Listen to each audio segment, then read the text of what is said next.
저와 여러분이 한 절씩 교독하시고 마지막 57절 한 목소리로 함께 합독하기 원합니다.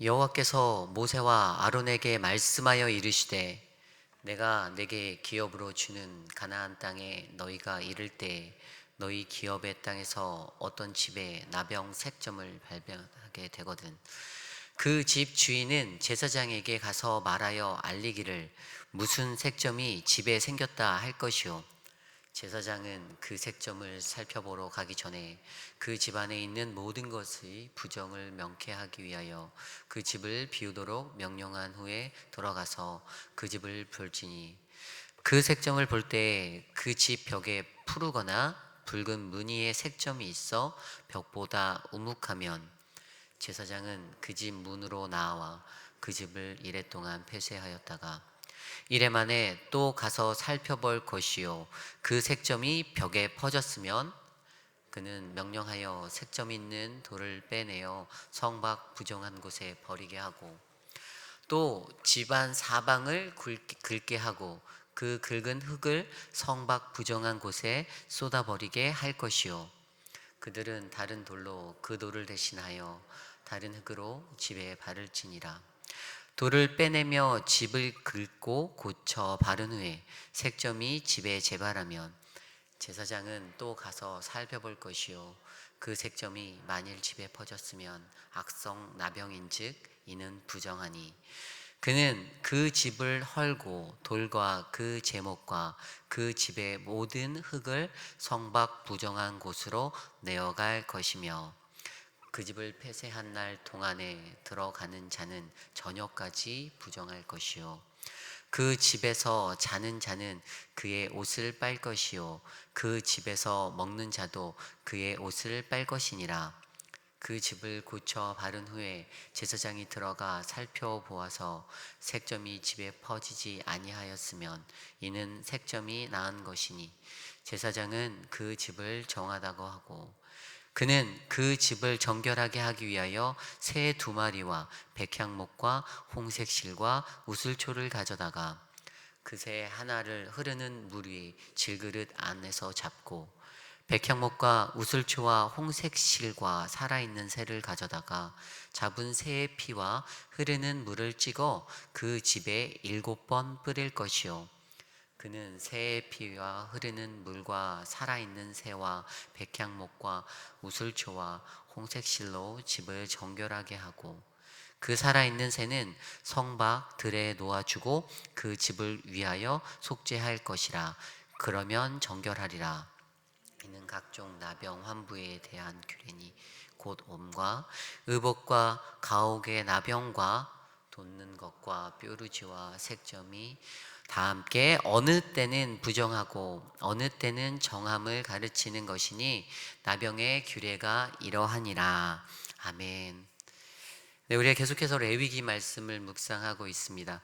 오늘 이 아침에도 우리에게 주시는 귀한 하나님의 말씀 안에서 주님의 선하신 음성을 듣는 저와 여러분들 되시기를 간절히 소망합니다.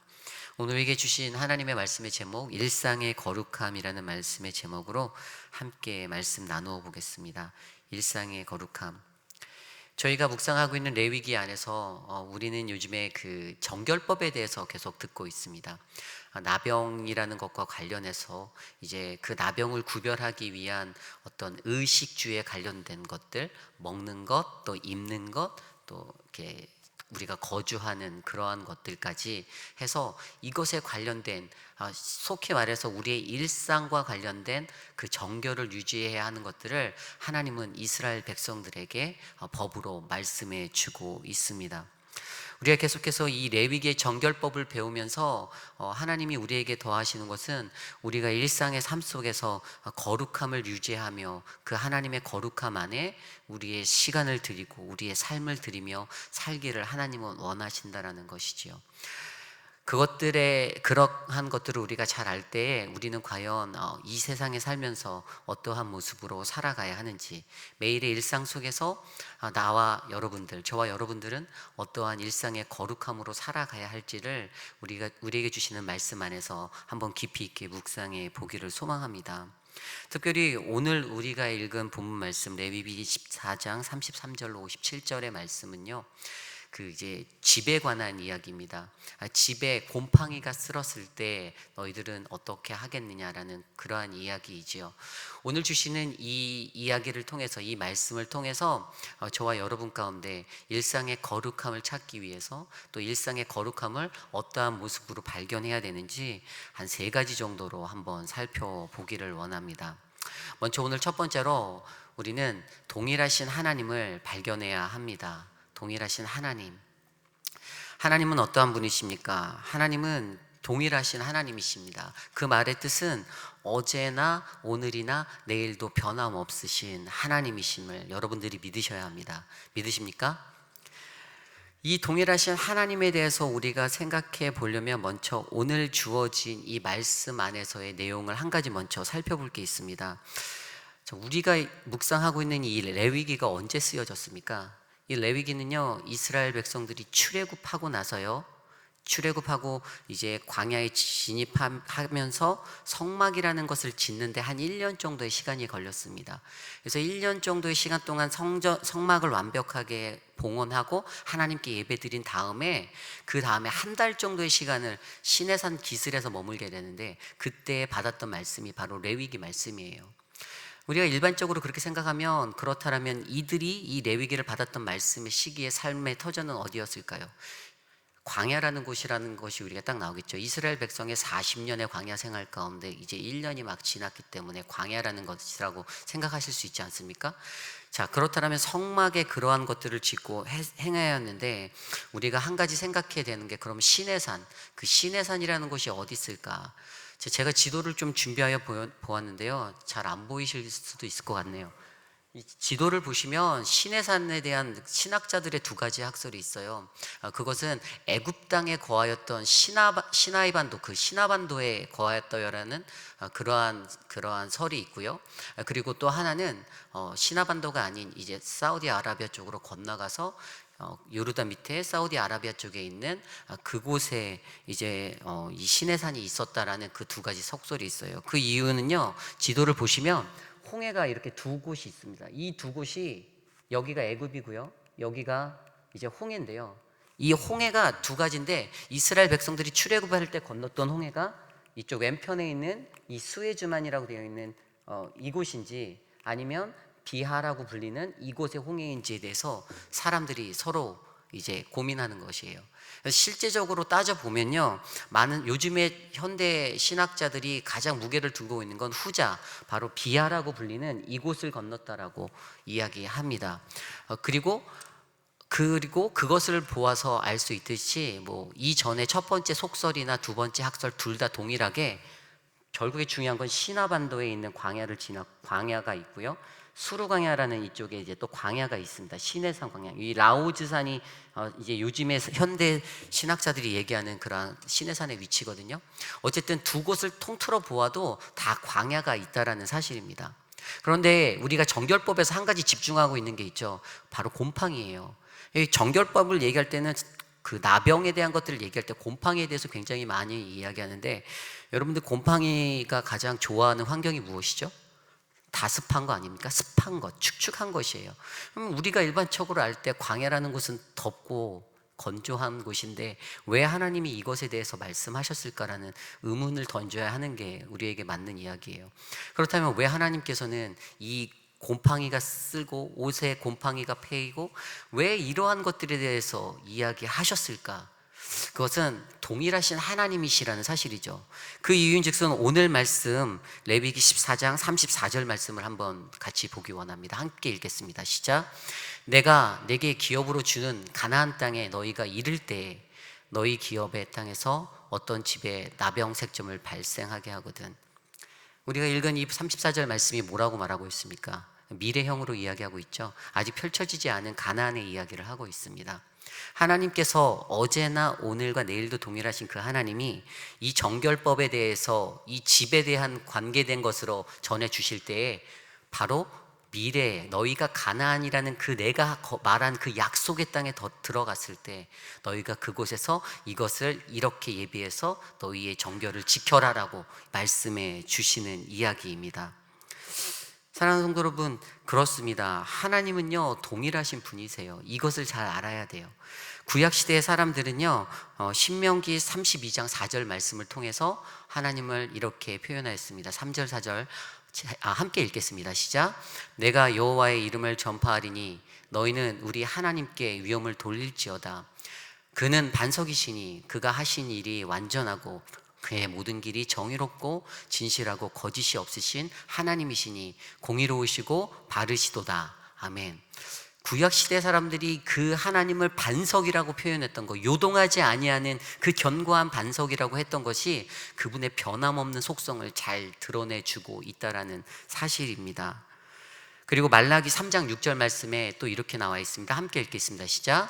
나 여호와는 변하지 아니하나니 그러므로 야곱의 자손들아 너희가 소멸되지 아니하느니라. 이스라엘 백성들에게 선포되어지는 하나님은 변하지 않고 동일하신 하나님이셨습니다. 어제나 오늘이나 내일이나 동일하게 역사하시는 그러한 하나님이셨어요. 그런데 사람들이 어떻습니까? 이스라엘 그 백성들이 그 동일하신 하나님에 대한 확신과 그런 어떤 믿음의 온전함을 드리지 못하였습니다. 그러다 보니까 그들의 삶 가운데서 그들의 일상에서 하나님의 거룩함을 드러내지 못하고 자꾸만 흔들리고 자꾸만 넘어지고 자꾸만 곁길로 빠지는 그러한 인생들을 살게 되었던 것입니다. 그들이 거하였던 광야의 시간 속에 환경적인 요소에서 곰팡이가 쓸기란 정말 100만 분의 1? 굉장히 미약한 작은 부분이었을 것입니다. 그럼에도 불구하고 하나님께서는 이러한 논리로 그들에게 말씀하셔서 너희의 삶에 곰팡이가 쓸지 않도록, 너희의 가옥이 곰팡이가 쓸지 않도록, 너희의 옷이 곰팡이가 쓸지 않도록 말씀해 주셨던 그 이야기는 하나님이 우리의 일상 가운데서 날마다 우리의 삶을 거룩함으로 붙잡아 주시기 원하셨다라는 사실이지요. 근데 그 동일하신 하나님에 대한 그 모습을 이스라엘 백성들이 온전히 이해하지 못했기 때문에 이러한 어려움들이 그들에게 계속해서 펼쳐졌던 것입니다.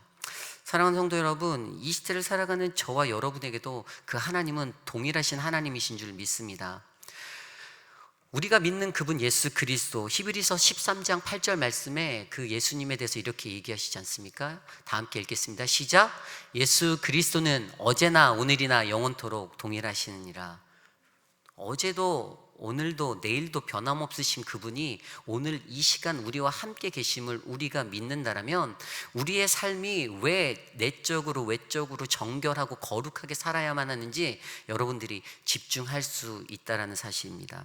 사랑하는 성도 여러분, 이러한 모습 안에 거하시는 그러한 저와 여러분 되시기를 간절히 소망합니다.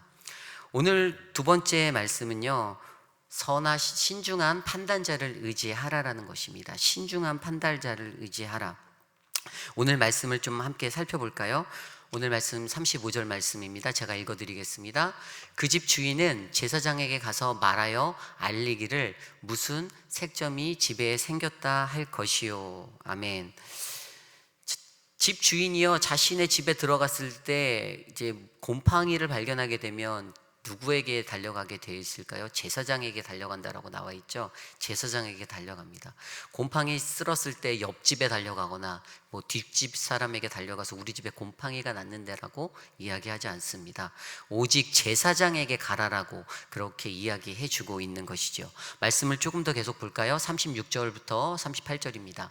제사장은 그 색점을 살펴보러 가기 전에 그 집안에 있는 모든 것을 부정을 면하게 하기 위하여 그 집을 비우도록 명령한 후에 이제 그 집을 치우라라고, 다 치워라 라고 제사장이 명령합니다. 검사를 하러 들어가야 되니까 너희 집안에 있는 뭐 퍼니처 뭐 여러 가지 다 치워라 이렇게 이야기하는 거죠. 깨끗이 집을 구석구석 살펴볼 수 있도록 치우라라고 얘기하는 것입니다. 그리고 37절에 그 색점을 볼 때 그 집 벽이 푸르거나 붉은 무늬의 색점이 있어 벽보다 우묵하면 38절에 제사장은 그 집 문으로 나와 그 집을 이레 동안 폐쇄하였다가 라고 설명합니다. 집안에서 곰팡이가 발견되면 이제 그 집에 대해서 폐쇄하는 것이에요. 그 집에 들어갈 수 없다라고 이야기하는 것입니다. 그리고 7일이 더 지나고 나면요 이제 제사장이 다시 집을 재검사하게 됩니다.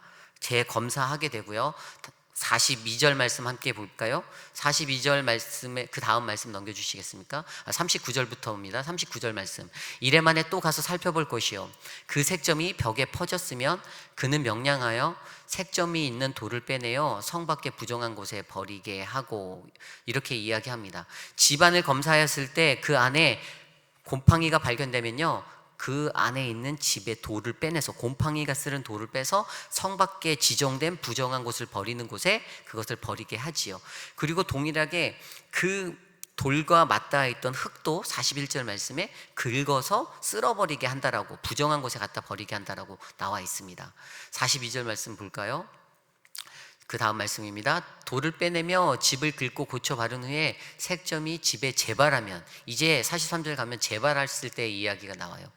그렇게 했는데도 7일이 또 지나서 또 재발이 된다라고 한다면 제사장은 가서 또 살펴볼 것이고, 그 색점이 만일 집에 퍼졌으면 악성나병인즉 이는 부정하니 그는 그 집을 헐고 돌과 그 제목과 그 집의 모든 흙을 성밖 부정한 곳에 내어간다라고 설명하고 있습니다. 처음에는 부분적인 수정을 합니다.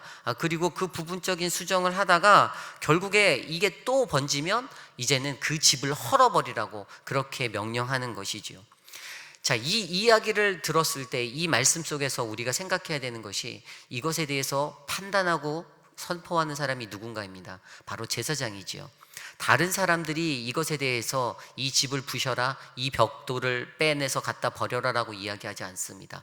오직 제사장이라는 그 한 사람에게 하나님이 모든 그 권한을, 그 검사하고 진단하고 판단하는 권한을 위임해 줬습니다. 사랑하는 성도 여러분, 여기서 생각해 볼 수 있는 것은요, 우리가 인생을 살 때 우리는 과연 어떠한 모습으로 살아가는가입니다. 사실 이 세상을 살아갈 때 저도 굉장히 많은 판단자가 되어서 가벼운 실수들을 할 때가 많이 있습니다. 내 스스로 내가 판단하고 내가 보아서 나로 인해서 판단되어진 것들로 인해 누군가가 상처받고 또 어떤 사람은 아파하고, 그러한 때가 많다라는 이야기지요.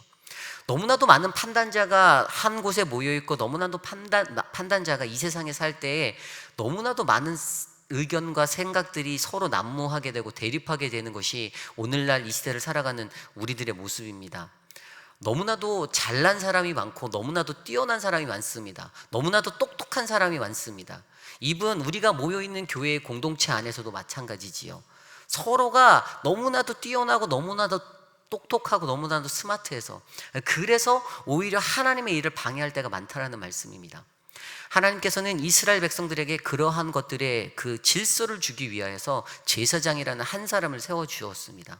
그리고 그 사람을 통해서 진단받고 그 사람을 통해서 선포되어지는 그 병의 확진을 하게 되는 그러한 은혜의 것들을 선포하게 하셨습니다. 우리가 이 땅에 살아갈 때 우리에게도, 우리 교회의 공동체를 바라볼 때에도 믿음의 그러한 리더를, 영적 리더들을 더해 주셨죠. 쉽게 얘기하면은 담임 목사님 대신 김인철 목사님, 또 좀 더 세분해서 보면은 구역 내에서는 뭐 각 교구를 맡고 계시고 사역을 맡고 계신 우리 장로님들, 이러한 리더들을 통해서 하나님이 그들에 대한 어떤 권한의 모든 것들을 이렇게 위임해 주셨습니다. 그리고 더 가정으로 세밀하게 들어보았을 때 가정 내에서도 가장이라는 한 사람을 통해서 그들에게 그 가정을 바르게 이끌어 나갈 수 있는 그런 참된 하나님의 질서를 부어 주셨지요. 사랑하는 성도 여러분, 온전한 믿음의 공동체로 거듭나기 위해서 우리가 가장 먼저 신중하게 바라보아야 할 것은, 우리가 어떠한 판단자도 되지 말고 오직 우리에게 주어주신 그 판단자, 그를 의지해야 된다는 사실입니다. 그가 어떠한 모습으로 이것들을 판단합니까? 제사장이 이것들을 규정할 때 그냥 쉽게 한눈으로 보고 바로 뭐 1분도 안 돼서 그냥 딱 규정해 버립니까? 7일이라는 그 시간을 두고 그 집을 폐쇄하고 관찰하고 그 뒤에 다시 한번 체크해보고, 또 그것도 안 되면 다시 7일을 더 둬서 7일 뒤에 또 점검하고 재검하고, 굉장히 신중하지 않습니까? 이 모습이요, 정결법을 말했던 5세 규례들, 뭐 여러 가지 앞서 우리가 배워왔던 그런 정결법의 규례들에서 반복적으로 일어났던 일입니다. 제사장이 이것들을 판단할 때에는 분명히 7일 그리고 더하기 또 7일, 굉장히 신중하게 1단계, 2단계씩 하나씩 접해가면서 그것을 규정했던 것들을 우리는 살펴볼 수가 있는 것입니다. 제사장이라는 한 사람에게 주어졌던 그 신중함으로 말미암아 이스라엘이, 온 이스라엘 백성이 이 죄악에 물든 이 곰팡이, 이 나병이라는 것으로부터 전염되지 않는 그런 예방들을 할 수 있었고, 그 공동체를 지킬 수 있는 그런 믿음의 리더십을 그들이 받을 수 있었다는 사실이죠. 사랑하는 성도 여러분, 우리가 이 세상에 살아갈 때에도 우리는 동일하게 그러한 인생을 사는 저와 여러분이 되시길 원합니다. 우리의 공동체에게 주어 주셨던 그러한 리더십, 그러한 제사장들을 우리가 믿고 의지하는 것, 그들의 그 신중한 결정과 그 판단을 믿고 의지하는 것, 내 생각, 내 것들 난무하게 내놓는 그러한 인생으로 서로 이렇게 분쟁하고 논쟁하는 것이 아니라 하나님께서 이끌어 주시고 기름 부으심을 통해 부어 주셨던 그 리더십을 통해 우리의 공동체의 운명을 맡기고 이끌어 나가는 그러한 믿음의 역사가 바로 저와 여러분들 안에 일어나길 간절히 소망합니다. 오늘 마지막으로 이 거룩함의 삶을 살기 위해서 우리에게 주시는 세 번째 이야기는 바로 우리의 몸을 거룩하게 하라라는 것입니다. 우리의 몸을 거룩하게 하라. 우리의 몸을 거룩하게 하라라는 말씀은요, 오늘 말씀 48절로 53절까지에 나와 있는 말씀을 통해 우리가 이해할 수 있습니다. 여기에 나와 있는 정결 예식은요 이렇습니다. 48절에 이렇게 나와 있죠. 그 집을 고쳐 바른 후에 제사장이 들어가 살펴보아 색점이 집에 퍼지지 아니하였으면 이는 색점이 나은 것이니 제사장은 그 집을 정하다라고 하고, 제사장이 이제 선언합니다. 이 집에 더 이상 번지는 것이 없다. 그럴 때 이 집은 정결한 것이다라고 선언하는 회복의 선언을 제사장은 하게 됩니다. 그리고 49절 말씀에 이렇게 나와 있습니다. 그는 그 집을 정결하게 하기 위하여 새 2마리와 백향목과 홍색실과 우슬초를 가져다가 이 4가지 재료를 가지고 와서 정결 예식을 합니다. 그 새 하나는 흐르는 물 위에 질그릇에서 잡고요, 그리고 백향목과 우슬초와 홍색실과 살아있는 새를 가져다가 잡은 새의 그 피와 흐르는 물을 찍어서 7번 뿌린다라고 나와 있습니다. 그리고 52절에 보면요, 그는 새의 피와 흐르는 물과 살아있는 새와 백향목과 우슬초와 홍색실로 집을 정결하게 하고, 53절에 그 살아있는 새는 성박들에 놓아주고 그 집을 위하여 속죄할 것이라. 그러면 정결하리라. 이렇게 나와 있습니다. 사랑하는 성도 여러분, 이 예식은요 레위기 14장 초반에 나와 있었던 문둥병이 낫게 되었던 사람의 첫 번째 정결 예식입니다. 문둥병을 입었던 사람이 진영 밖에서 첫 번째로 자신의 정결함을 선언받고 이 행위를 하고 이 예식을 드려서 하나님 앞에 내가 정결하다라는 것을 선언하고 진영 밖으로 들어와 다시 한번 제2차 그 정결 예식으로 번제와 속죄와 속건제와 속죄제를 드렸던 모습을 우리는 레위기 14장 전반부에서 보았습니다. 그런데 오늘 이 집의 정결한 예식은요, 진영 밖에서 하는 1차 정결 예식만 하고 2차로 번제와 그 4가지 제사를 드리는 행위는 하지 않습니다. 그런데 왜 이들이 이 집에 대해서 거룩하다라고 이것을 선언할까요? 그것은 죄라는 것에 대한 문제 때문입니다. 우리가 너무나도 쉽게 잘 알듯이 죄라는 것은 가장 강력한 전염성을 가지고 있습니다. 작은 죄 하나가 우리에게 들어온다면 우리의 삶 머리부터 발끝까지 모든 것이 성한 것 없게 만드는 그러한 모습으로 죄는 우리를 물들게 만들기 때문입니다. 그러한 죄를 표현하고 있는 곰팡이가 한 집안에 자리 잡았을 때 그 집 전체를 다 죄로 물들게 할 수 있는, 곰팡이가 번지게 할 수 있는 그러한 모습의 것들로 변하게 하는 것처럼, 그것에서 회복된 그들은 이 죄의 문제를 끊어내기 위해서 자신을 하나님 앞에 깨끗하고 정결한 모습으로 다시 한번 선언해야 된다는 사실을 던져주고 있습니다. 이 죄의 문제와 끊임없이 사투하고 있는 우리들의 인생, 그리고 이 죄라는 것과 끊임없이 하나님이 다투셨던 그러한 문제들에 대해서 고민할 때 결코 이 죄의 문제는 우리가 쉽게 간과해서는 안 될 그러한 문제일 것입니다. 죄에 빠져 허우적거리는 우리들을 건지기 위하여 하나님은 자신의 아들 독생자 예수 그리스도를 우리에게 주셨지요. 그리고 그가 품었던 그 비전이 바로 데살로니가 전서 5장 23절의 말씀입니다. 함께 읽겠습니다. 시작. 평강의 하나님이 친히 너희를 온전히 거룩하게 하시고 또 너희의 온 영과 혼과 몸이 우리 주 예수 그리스도께서 강림하실 때에 흠없게 보존되기를 원하노라. 아멘.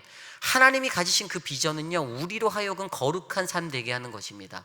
예수 그리스도가 이 땅에 다시 오실 때 그때를 위하여서 흠이 없는 존재로 우리를 예비하기 위하시고 우리를 보존하기 원하셨다라는 그 사실, 이러한 삶 가운데 우리가 고민해야 되는 것이 무엇입니까? 어떻게 내가 이 죄의 문제를 해결해야 할까라는 그 거룩한 고민이 우리의 삶 속에 날마다 있어야 한다는 사실이죠. 로마서 7장하고 8장에 보면요, 그러한 내용이 나와 있어요. 사도 바울이 자신이 가지고 있는 인생 속에서, 자신의 삶 속 안에서 생명과 성령의 법으로 내 인생을 살아간다라고 생각했는데 아직도 자신의 삶 속에서 꿈틀거리고 있는 그런 죄와 사망의 법을 발견하고 그것에 자기의 인생이 끌려가는 것들을 보게 되면서 고백하였던 말씀이 로마서 7장 8장 말씀이에요. 로마서 8장 9절 말씀에 이렇게 나와 있지 않습니까? 만일 너희 속에 하나님의 영이 거하시면 너희가 육신에 있지 아니하고 영에 있나니 누구든지 그리스도의 영이 없으면 그리스도의 사람이 아니다. 그의 고민 가운데 발견했던 해결책이 이 죄의 문제를 이길 수 있는 단 한 가지는 하나님의 영의 인도하심을 받는 것, 하나님의 영이라고 생각했던 것이죠. 14절에 나와 있지 않습니까? 무릇 하나님의 영으로 인도함을 받는 사람이 곧 하나님의 아들이라. 사랑하는 성도 여러분, 하나님의 영으로 자신의 죄와 사망의 그 끌려가는 육신의 연약함들을 이기기 위해서 몸부림쳤던 사도 바울의 모습이 바로 오늘 이 시대를 살아가는 저와 여러분의 그런 몸부림이 되어야 될 줄 믿습니다. 성령 하나님의 인도하심을 받기 위해서 그것의 인도하심을 받아야만이 나의 죄의 문제가 끊어내어질 수 있다는 사실, 성령의 인도하심을 받지 못하면 나를 붙잡고 있는 죄와 사망의 법이 오늘도 내일도 나를 질질질질 여기저기 끌고 갈 것들이 너무나도 확연하기 때문에 우리가 죄의 문제를 해결할 수 있는 사실은 내 노력이 아닌 오직 성령의 영, 그 영의 인도하심을 받아야 한다는 사실을 여러분들 믿으시기를 간절히 소망합니다. 사랑하는 성도 여러분, 데살로니가전서 5장 23절 말씀에 이렇게 나와 있죠. 악의 모양은 어떠한 것이든 끊어내버리라. 악을 제하는 것, 악의 모습을 제거하는 것, 이것은요 우리들의 일상의 삶이 되어야 되는 것입니다. 나와 밀접하게 관련되고 있는, 나와 연계되어 있는 죄의 모습, 내 시기, 질투, 이기, 그 여러 가지 나의 그 욕심의 모습들, 내 삶에 나를 위해 존재하는 나의 모습들, 이것들을 확실하게 끊어내지 못한다면 나를 거룩하게 하고 나를 날마다 거룩하게 만지려고 하는 우리들의 그러한 몸부림이 헛되고 헛된 것이 될 수밖에 없다는 사실이지요. 사랑하는 성도 여러분, 여러분들의 삶에 이러한 거룩함의 모습이 날마다 일어나기를 소망합니다. 그러한 거룩함의 삶을 날마다 꿈꾸시기를 간절히 소망합니다.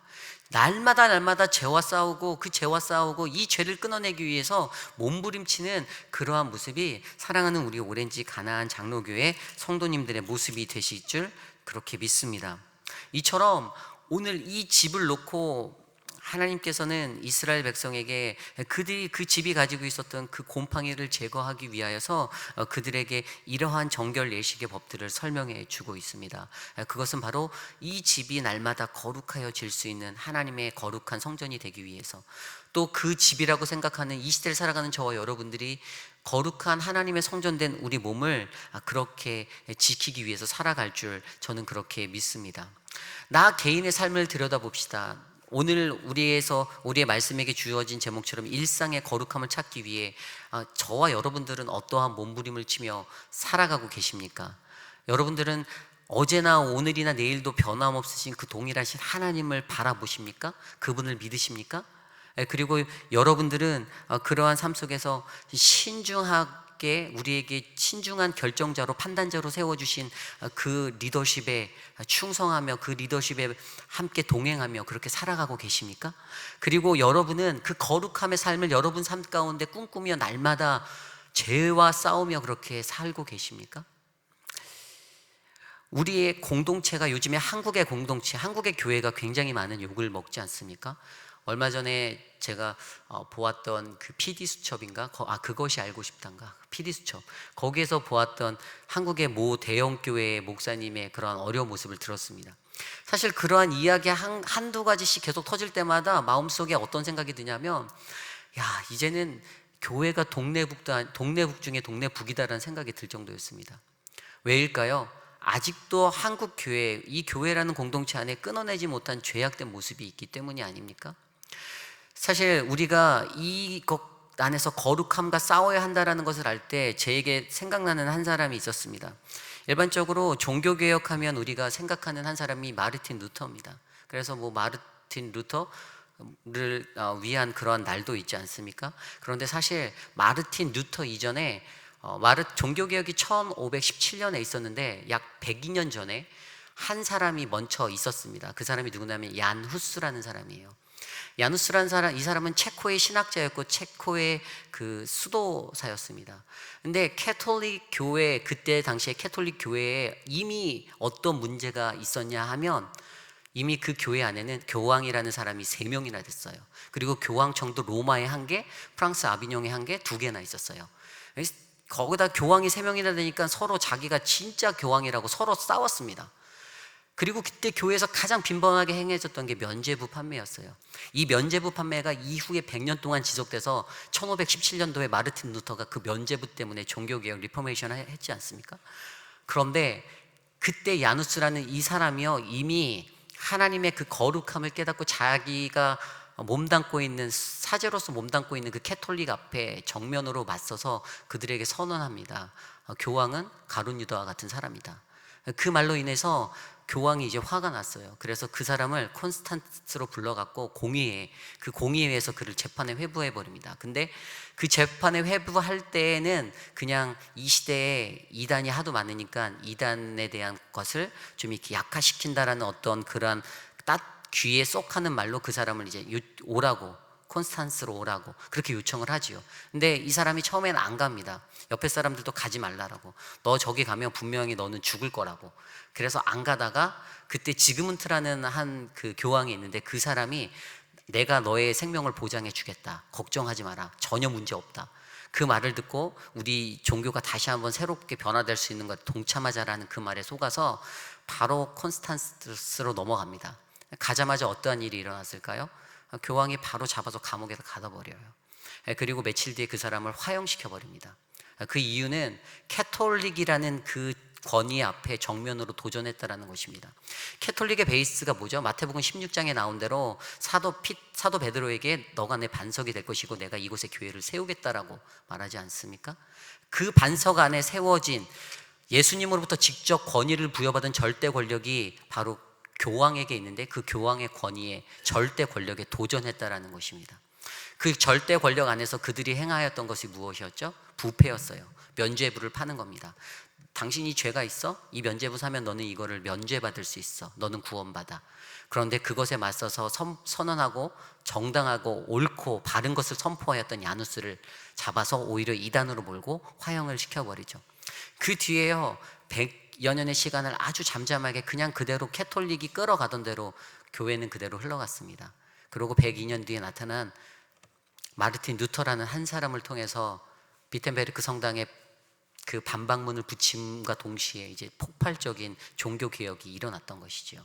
사랑하는 성도 여러분, 제가 이 말씀을 드리는 이유는요, 우리가 살고 있는 이 세상에서 이 거룩함을 유지하기 위해서는 사실 우리의 전적인 헌신이 필요하다는 말씀입니다. 이 죄의 문제와 부딪힐 때에 우리가 과연 어떠한 모습으로 하나님 앞에 설 수 있겠습니까? 세상이 그렇게 흘러가니까, 다른 사람이 그렇게 흘러가니까. 제가 여러분들 보고 어떤 트러블 메이커가 되라고 말하는 것은 아닙니다. 가장 중요한 것은 이것이 하나님이 원하는 것인지 하나님의 말씀인지 그 기준 안에 바로 이끌려 가고 있는지를 우리가 생각해 보자라는 말씀이지요. 하나님의 말씀 안에서 주어진 거라면 분명히 죄를 위해서 싸우고 끊임없이 노력하는 우리들의 거룩함의 모습이 있어야 하는데, 세상의 것과 타협하고 세상 안에서 안주하고 세상의 것들로 맞춰서 돌아가려는 그러한 모습으로 살아갈 때에 하나님은 그것들 가운데 우리들을 향해서 아파하시는 그 마음을 보여주실 거라 저는 그렇게 생각이 됩니다. 말씀을 맺기 원하는데요, 데살로니가 전서 4장 3절 8절 말씀에 이렇게 나와 있습니다. 우리 함께 읽어볼까요? 시작. 하나님의 뜻은 이것이니 너희의 거룩함이라.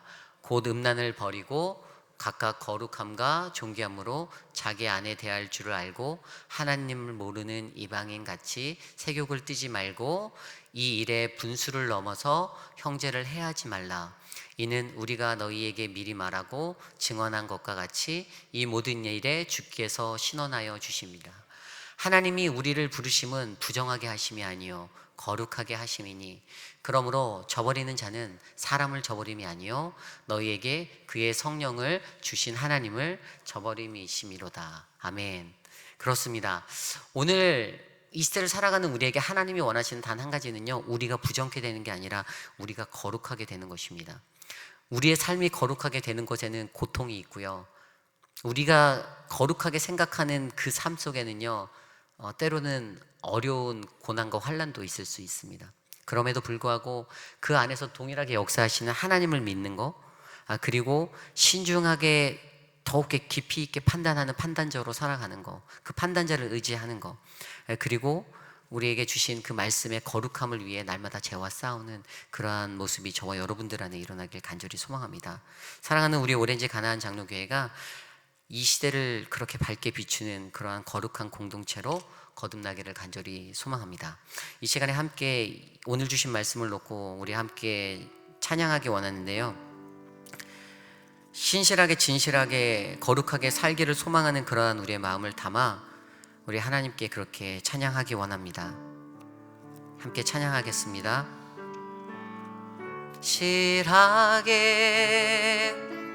진실하게 거룩하게 살게 하소서. 신실하게 진실하게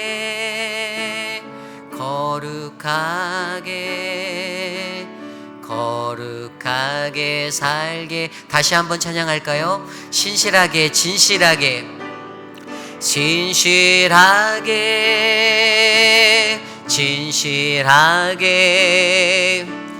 거룩하게 살게 하소서. 신실하게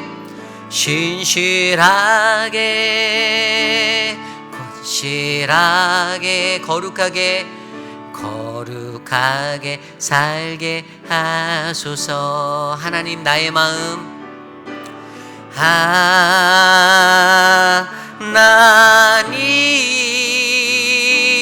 나의 마음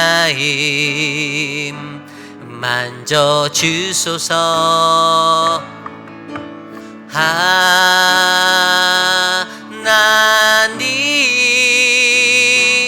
나의 영혼 새롭게 하소서. 신실하게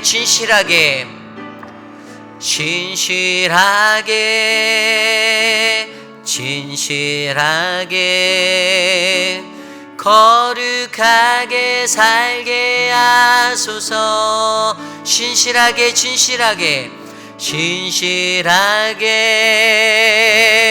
신실하게 거룩하게 살게 하소서. 하나님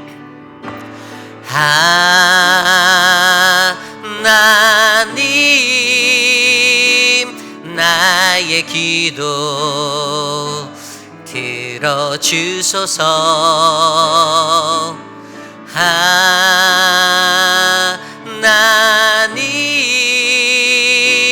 주의 길로 인도하소서. 하나님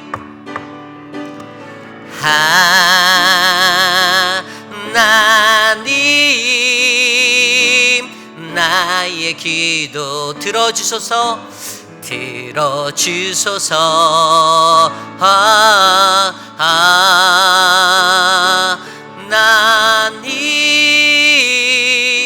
주의 길로 인도하소서. 주의 길로 인도하소서. 주의 길로 인도하소서. 우리 시간 그런 마음으로 함께 기도하기 원합니다. 하나님, 오늘 주신 말씀대로 신실하게 진실하게 거룩하게 살아갈 수 있는 우리들 되게 도와주십시오.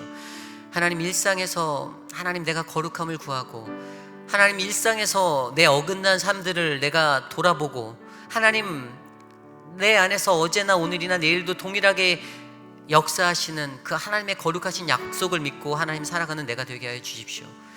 하나님, 우리 공동체를 그러한 공동체로 세워주십시오. 함께 이 시간 우리 공동체를 위해, 나를 위해 기도하겠습니다. 기도합시다. 하나님 감사합니다. 이 공동체를 기억하여 주십시오. 하나님, 이 공동체를 충만히 채워주십시오. 하나님의 사랑으로 하나님이 이 공동체를 묶어 주셨사오니 하나님, 우리 안에 거룩한 하나님의 은혜가 넘치도록 도와주십시오. 사랑의 하나님,